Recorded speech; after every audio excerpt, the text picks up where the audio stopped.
শেখ হাসিনাকে ক্ষমতায় রাখা, আওয়ামী লীগকে ক্ষমতায় রাখা, এটি ভারতের প্রথম পছন্দ, প্ল্যান এ।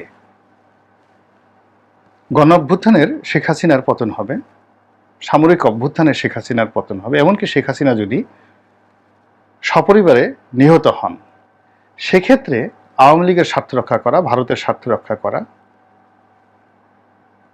এই ব্যাপারে ভারতের যে পরিকল্পনা, লিখিত পরিকল্পনা, এটিকে বলা হয় প্ল্যান বি। প্ল্যান বি যদি ব্যর্থ হয়, তাহলে তারা প্ল্যান সিতে যাবে।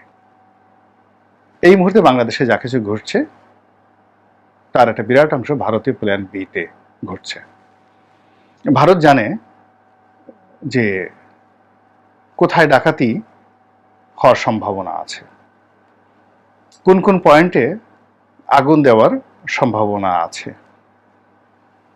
তো এই কাজ করার জন্য খুব বেশি কিছু করার দরকার নাই। তো যেমন ধরুন, একটা জেলার শহরে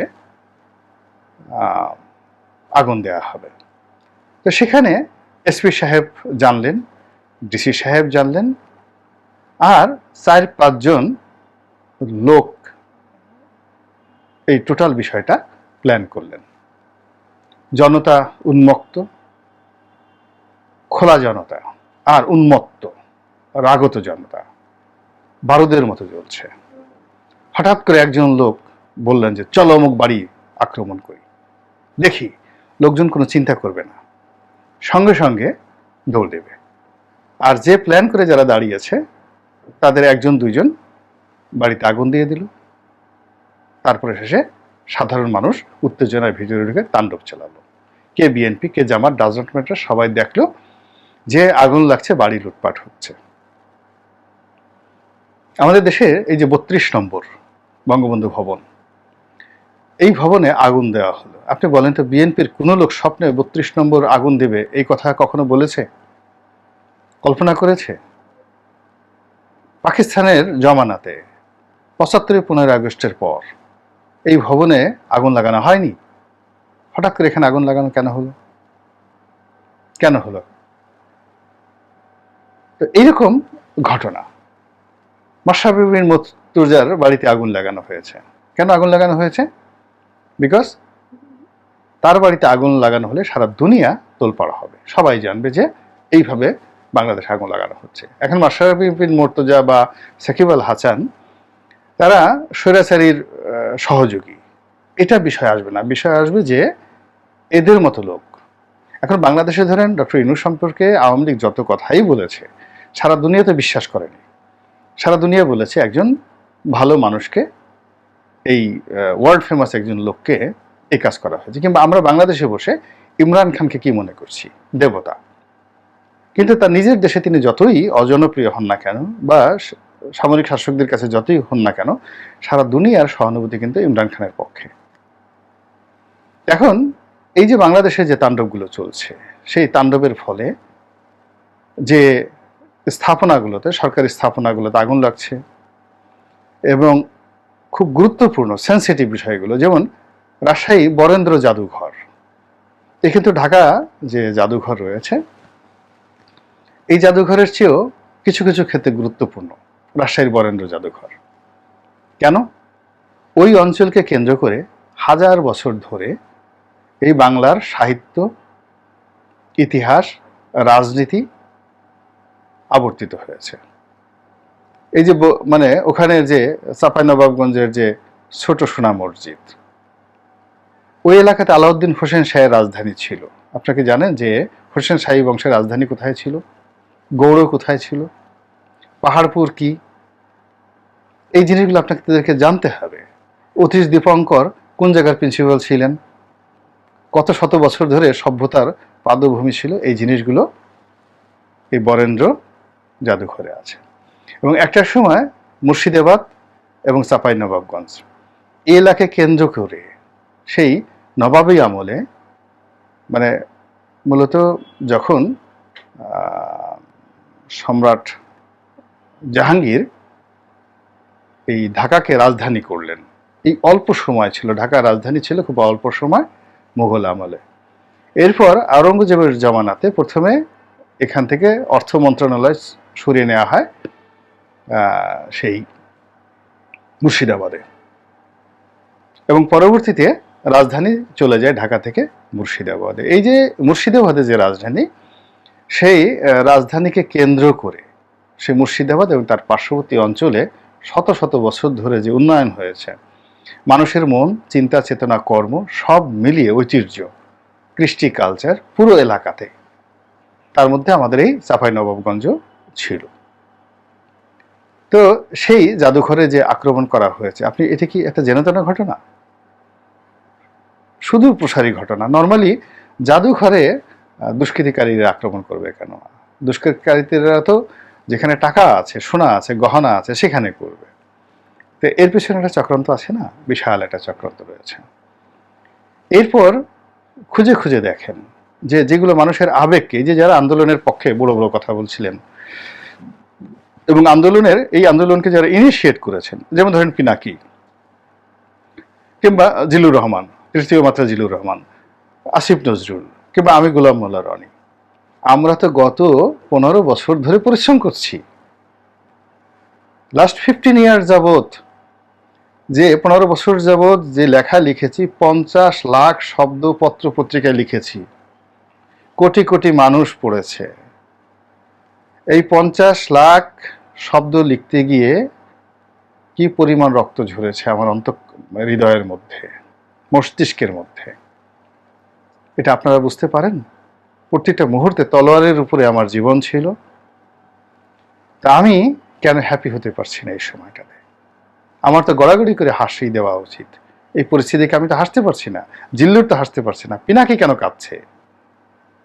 এই জিনিসগুলো বুঝতে হবে। এর কারণ হলো এই মুহূর্তে আমাদের এই যে সংগ্রাম, 15 বছরের সংগ্রাম, লড়াই, এটা ছাত্র জনতার হাত দিয়ে যে গণ অভ্যুত্থানের রূপ নিয়েছে, এটি এখন ভারতের প্ল্যান বি এর জালে ঘুরপাক খাচ্ছে। এরপর প্ল্যান সি কি? প্ল্যান বি এর মধ্যে যেটি রয়েছে সেটি হলো একেবারে সর্বোচ্চ পর্যায়ে। এমনকি যারা এই সময় ক্ষমতায় আসবেন, সেই ক্ষমতার শীর্ষ পর্যায়ে যারা নেতৃবৃন্দ রয়েছেন, তারা যদি নিহত হন, তাদেরকে যদি মেরে ফেলা হয়, এটা অস্বাভাবিক কিছু নয়। পদে পদে তাদেরকে যদি অপদস্থ হতে হয়, তাদের বিরুদ্ধে বিপ্লব তৈরি করা হয়, তো সেই ব্যাপারে আমাদের কি কোনো গ্রাউন্ড ওয়ার্ক আছে, প্রস্তুতি আছে? প্রস্তুতি না থাকলে তো আপনার হাতে স্বর্ণ দেওয়া হলো, আপনি তো স্বর্ণ না চিনে এটাকে ফেলে দিবেন। সে বাদশাহ হারুন আর রশিদের জমানা সেই গল্পের মতো। একজন বলতেছে বাদশাহ পৃথিবীর সমস্ত ক্ষমতার মালিক, আর এক ফকির বলতেছে আল্লাহ পৃথিবীর সমস্ত ক্ষমতার মালিক। দুই ভিক্ষুক পাশাপাশি বসে আছে এবং এই ধরনের জিকির করে করে তারা ভিক্ষা করছে, বাদশাহ সমস্ত ক্ষমতার মালিক। তো এই পথ দিয়ে যাওয়ার সময় বাদশাহ হারুন আর রশিদ এই দৃশ্য দেখে, তো যেই লোক তার প্রশংসা করছে তার প্রতি তার একটা দয়া হলো। সে দুটো পাউরুটি তৈরি করে নিয়ে আসলো, বলে নিয়ে আসে একটার মধ্যে সোনা, রূপা, গহনা, মানে মণিমুক্তা, হীরা জহরাত ভরে দিয়ে সেই তার প্রশংসা যে করলো তার হাতে সেটা দিল, আর যে আল্লাহর প্রশংসা করলো সে ওই শুধু রুটিটা তার হাতে দিল। এবং মনের আনন্দে দূরে দাঁড়িয়ে দাঁড়িয়ে সে নিজের যে শ্রেষ্ঠত্ব, এটা নিয়ে আত্মতৃপ্তি সে অনুভব করার চেষ্টা করলো, যে দেখো আল্লাহই যদি সব দেয়, তাহলে এই মণিমুক্তা, হীরা মণি মুক্তা জহরত কেন ও পাইল না, ও কেন পেল? তো যাই হোক, সে যখন খুব তৃপ্তির নিঃশ্বাস নিচ্ছে দূরে দাঁড়িয়ে দাঁড়িয়ে, হঠাৎ করে দুই ভিক্ষুকের মধ্যে কথোপকথন হচ্ছে। তো বাদশাহ হারুন আর রশিদের প্রশংসাকারী ভিক্ষুক যখন পাউরুটি পেল, সে ধরলো, দেখলো একটু শক্ত শক্ত লাগে, ওজনও বেশি হয়। তো ওই জমানাতে পাউরুটি পাওয়া একটা বিরাট ব্যাপার, ভিক্ষায় একটা পাউরুটি পেয়েছে, বিশাল ব্যাপার। আর পাশের যে ভিক্ষুক, তারটা একটু নরম নরম মনে হলো, এবং সে যেহেতু আল্লাহর প্রতি নির্ভর করে, সে পাউরুটি পেয়েছে, খুশিও হয় নাই, বেজারও হয় নাই। তো পাশের যে ভিক্ষুক, সে তো টাউট, সে যে বাদশাহ হারুন আর রশিদকে প্রশংসা করে, সে তো টাউটারি করে, স্বার্থের জন্য করে। আর সে যে আল্লাহর প্রশংসা করছে, সে তো ভিক্ষা পাওয়ার জন্য করে না, বা সে ওই পাউরুটি পাওয়ার জন্য করেনি। তো পাশের যে ভিক্ষুক সে বলতেছে, তোমাকেও তো পরোটা পাউরুটি দিয়েছে, তোমার পাউরুটিটা কেমন? হাতে নিল, সে অনুভব করলো, অন্ধ, দুজনই অন্ধ ভিক্ষুক, অনুভব করলো যে নরম তুলতুলে, আর তারটা একটু শক্ত। সে তখন বললো যে আসো, এই আমরা পাল্টে নেই, এবং তারা সেই পাউরুটিটা পাল্টে নিল। বা হারুন আর রশিদ দাঁড়িয়ে দাঁড়িয়ে এই দৃশ্য দেখলেন এবং ভাবলেন যে মানুষ খুব অল্প জ্ঞানের অধিকারী। আল্লাহ নিজে কোরআনে বলেছেন, আমা উতিতুম মিনাল ইলমি ইল্লা কলিলা, তোমাদেরকে খুব সামান্যতম, খুবই সামান্যতম জ্ঞান দেয়া হয়েছে। আমরা সেই জ্ঞান নিয়ে রাগে মানে ভাব দেখানোর জন্য চুল বাঁকা করে বেনি, অনেক পুরুষ বেনি বেঁধে চলে, কেউ মোজ বড় করে, কেউ দাঁত মাজে না, হ্যাঁ, কেউ বিশাল জুব্বা টুব্বা পরে, এখানে তালি ওখানে তালি দিয়ে সে দেখানোর চেষ্টা করে যে সে খুব জ্ঞানী। আল্লাহ বলতেছে তোমাদেরকে কোনো জ্ঞানই দেওয়া হয় না, সামান্যতম জ্ঞান দেওয়া হয়েছে। এখন আমরা সেই সামান্য জ্ঞান দিয়ে যদি এই ভারতের প্ল্যান বি যেটা চলছে সেটাকে মোকাবেলা করতে না পারি, তাহলে প্ল্যান সি এর যে ভয়ঙ্কর রূপ, সেটি আমরা মোকাবেলা করার জন্য আমাদেরকে রীতিমতো গেরিলা যুদ্ধ করতে হতে পারে, just like Hamas, just like Houthi. তো এই যে হুতি হামাসের মতো, জাস্ট লাইক হিজবুল্লাহ, আমাদের বাংলাদেশে কি সেই ইতিহাস আছে? আমরা মুহূর্তের মধ্যে গরম হয়ে যাই, মুহূর্তের মধ্যে নরম হয়ে যাই। প্ল্যান সি, ভারত যদি এখানে সৈন্য সমাবেশ করে, আক্রমণ করে, গেরিলা যুদ্ধ ছাড়া আমাদের এখান থেকে আর রক্ষা পাওয়ার কোনো উপায় নেই। তো কাজেই ওই যে সজীব ওয়াজেদ জয়, সাবেক প্রধানমন্ত্রীর পুত্র, আপনারা তাচ্ছিল্য করবেন না। সে বাংলা বলতে পারে না, এর কারণ হলো তার জন্ম ৭১ সনে, বোঝার চেষ্টা করেন, ৭৫ সনে তার বয়স ৪ বছর। তো এই পুরো সময়টা তিনি দেশের বাইরে থেকেছেন। জন্মের পরে ভাষা শেখার পর সামান্য বাংলা শিখেছেন, এরপর তিনি দিল্লিতে থেকেছেন, এরপরে আমেরিকা গিয়েছেন। সো তিনি ইংরেজি বলেন এবং হিন্দি বলতে পারেন ভালো, বাংলা বলতেও পারেন না, বাংলা বুঝেন না। চলার জন্য এই আমরা যখন বাংলা বলি তখন সে শুনেন এবং সেটাকে প্রথমে সে ইংরেজিতে অ্যাকসেপ্ট করেন এবং বাংলায় অনুবাদ করে তার ব্রেইন যখন জবাব দেয় এলোমেলো, ইংরেজরা যেভাবে বাংলা বলে ঠিক ওইভাবে সে বাংলা বলে। তার সেই কথা শুনে আমরা অনেকে হাসি, কিন্তু বোঝার চেষ্টা করুন, পৃথিবীর সবচেয়ে নামকরা ইউনিভার্সিটি হার্ভার্ড থেকে তিনি গ্রাজুয়েশন করেছেন। হার্ভার্ড থেকে গ্রাজুয়েশন করেছেন। ঢাকা বিশ্ববিদ্যালয়ের একজন ছাত্র যেমন বাংলাদেশে খুবই গুরুত্বপূর্ণ বিশ্বের প্রেক্ষাপটে, Oxford graduate, Cambridge graduate, Harvard graduate, Yale university graduate, তারা টপ র্যাঙ্কিং। ওখানের একটা ঝাড়ুদারের যে জ্ঞান গরিমা রয়েছে, এটা আপনারা সাধারণ কল্পনা করতে পারবেন না। তো সেই সজীব ওয়াজেদ জয় যে বক্তব্য দিচ্ছেন, এটাকে নিয়ে তুচ্ছ তাচ্ছিল্য না করে বরং এটাকে কগনিজেন্সে নেন। প্রথমে তিনি বললেন যে তার মা রাজনীতি করবেন না, রাজনীতি ছেড়ে দেবেন।